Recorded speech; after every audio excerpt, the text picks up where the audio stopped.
James Webb looked at Pluto, and what it found genuinely surprised me. Not because Pluto is weird, we already knew that. What surprised me is that Webb wasn't even supposed to be able to do this properly. Pluto is tiny. Pluto is far. And Webb was built to look at galaxies billions of light years away. So when it turned toward our own solar system's edge, people expected basic data at best. What they got was something much more interesting. Let me build this up properly so it actually makes sense. Start with the simple version first. Pluto sits about 5.9 billion kilometers from Earth on average. That's so far that even light takes around 5.5 hours to get there. New Horizons, the spacecraft we sent there, took 9.5 years to arrive. And when it finally did, in 2015, it gave us our first real close-up images. That was huge. Before New Horizons, Pluto was literally just a blurry dot to every telescope we had, including Hubble. Hubble's best image of Pluto looked like a smudged blob with some color variation. That was the state of our knowledge, so the bar wasn't high. Any improvement would matter. Now add the first layer of detail. Webb doesn't work like a normal camera. It doesn't take pictures in visible light the way your phone does. Webb detects infrared light. That means heat. That means molecules. Different chemicals absorb and release infrared light at very specific wavelengths. So when Webb looks at something, it doesn't just see a shape. It reads a chemical fingerprint. That's the key thing to understand here. This is confirmed science. That's how Webb was designed. It's why it was built to study distant galaxies and the atmospheres of planets around other stars. Because infrared light carries information about chemistry, about what things are actually made of. Now here's where it gets more interesting. When Webb pointed at Pluto, it used this chemical fingerprint ability. And Pluto, being so small and cold, was never expected to have much going on. The current scientific understanding before Webb was that Pluto has a thin atmosphere, mostly nitrogen, with some methane and carbon monoxide. We knew this from New Horizons and from watching Pluto pass in front of distant stars. That blocking of starlight tells you a lot about an atmosphere. But Webb saw something that pushed this further. And I want to explain exactly what that was.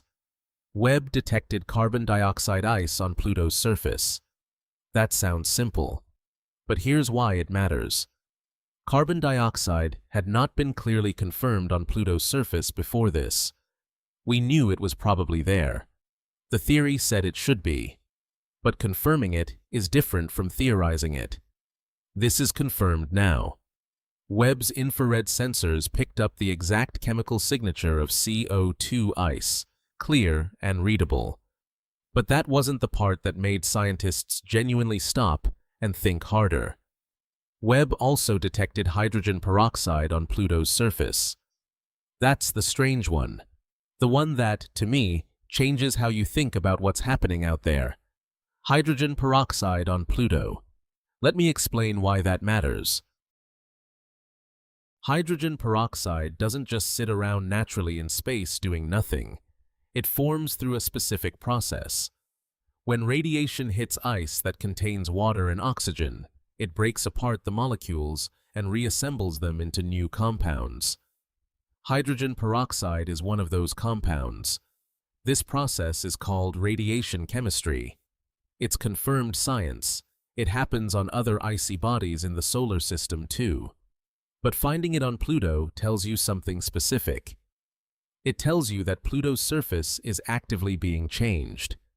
Radiation from the sun, even at that enormous distance, is hitting the ice and creating new chemistry.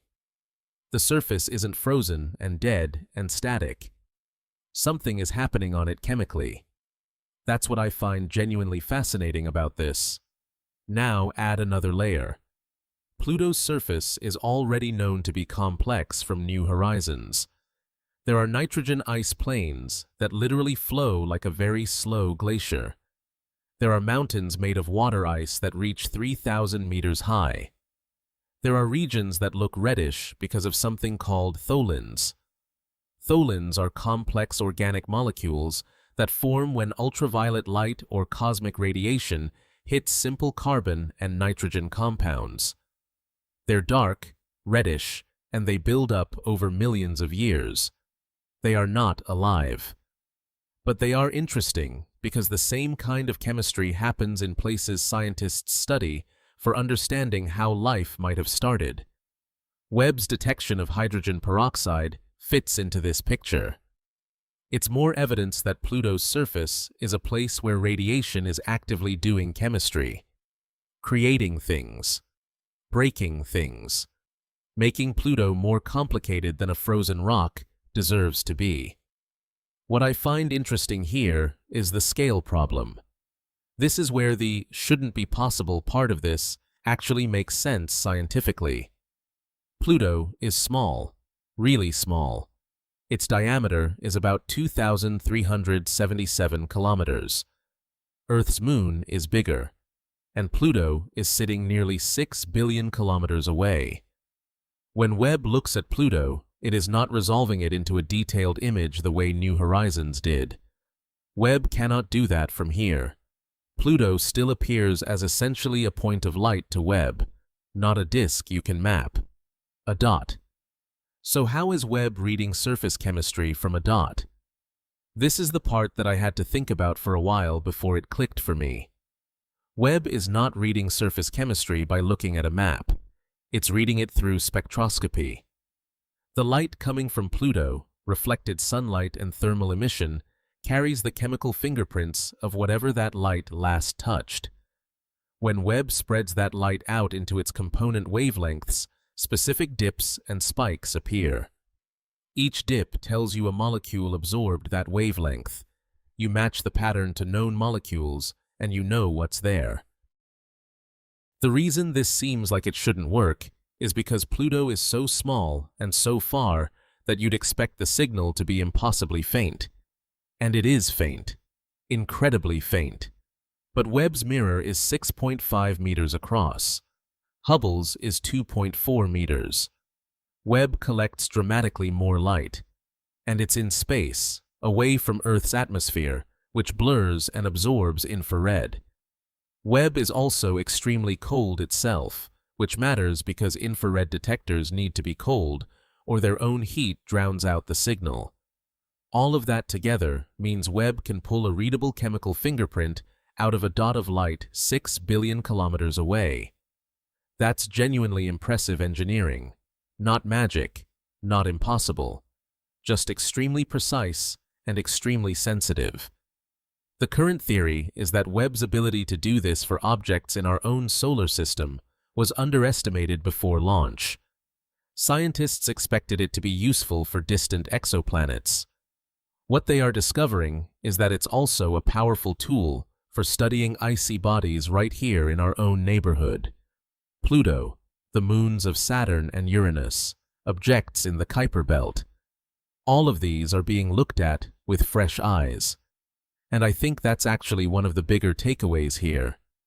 Webb was not primarily designed as a solar system tool. It was designed to look at the early universe. But because its core abilities are so powerful, they apply to nearby science too. It's like buying a microscope to study bacteria and then realizing it also works perfectly well on things a bit larger that your regular tools always struggled with. Some scientists suggest this might become one of Webb's more surprising scientific contributions. Not the galaxies, not the exoplanet atmospheres we expected, but ice chemistry in our own solar system. That's speculation. We're still early, but the data is already delivering things we didn't have before. Let me now address the word impossible in the title, because I want to be honest about it. It's not actually impossible. That word gets used to grab attention. What's more accurate is, it was not expected to work this well. Scientists had low expectations for what Webb could do with Pluto specifically. The combination of distance, small size, and faint signal made it seem like results would be minimal. The fact that Webb came back with clear chemical detections was surprising. Surprising enough that several researchers have described it publicly as exceeding what they thought Webb could do here. So, better than expected is what's confirmed. Impossible is the YouTube version. I think being clear about that matters. Now, here's what the hydrogen peroxide detection might mean going forward. And I want to be careful to separate confirmed facts from where scientists are still thinking. Confirmed. Hydrogen peroxide was detected on Pluto's surface by Webb. Confirmed. It forms through radiation chemistry on icy surfaces. Confirmed. This tells us Pluto's surface is chemically active in ways driven by radiation. Theory. This process might be contributing to the complex organic chemistry already visible on Pluto, including the tholins. Speculation. Some researchers are interested in whether icy bodies like Pluto could serve as reference points for understanding similar chemistry in even more distant parts of the solar system or in space generally. Nobody is saying Pluto has life. Nobody serious is implying that.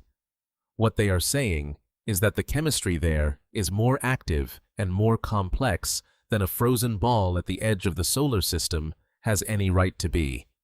And that's worth studying, because chemistry is how we understand planets, moons, and eventually where the ingredients for life come from in the universe.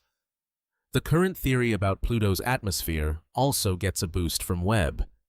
Pluto's atmosphere is confirmed to be very thin, mostly nitrogen, with traces of methane and carbon monoxide. It exists only because Pluto's surface ice sublimates, meaning it goes directly from solid to gas, creating a thin envelope around the body. But this atmosphere is seasonal. When Pluto is closer to the Sun in its very long elliptical orbit, the atmosphere expands slightly. When it moves further away, it starts to collapse back onto the surface as frost. Webb's data could help track these changes in ways that weren't possible before. That's one of the things scientists are hoping to use it for going forward. And that brings me to something I find genuinely worth saying clearly. Pluto was dismissed for a long time. Scientifically speaking, after New Horizons, there was interest. Real interest. The images were beautiful. The science was good. But Pluto isn't a priority for a new mission. It takes too long to get there, costs too much, and there are other targets that seem more immediately relevant for finding signs of life or understanding planetary formation. Enceladus, Europa, Titan. These get more attention. But Webb is changing how much we can learn without sending a spacecraft. That's important, because sending a spacecraft to Pluto again is probably decades away if it happens at all.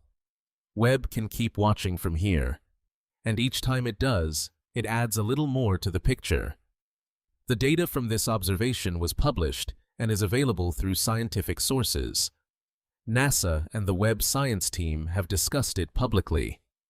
I'm explaining it based on what's been reported from those sources. To me, the most important thing here is not any single detection. It's what this tells us about Webb's reach. We thought we knew what Webb was for.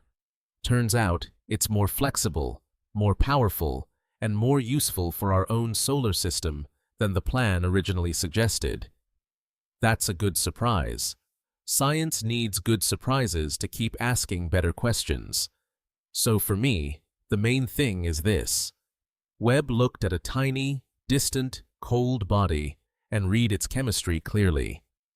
That wasn't supposed to work as well as it did.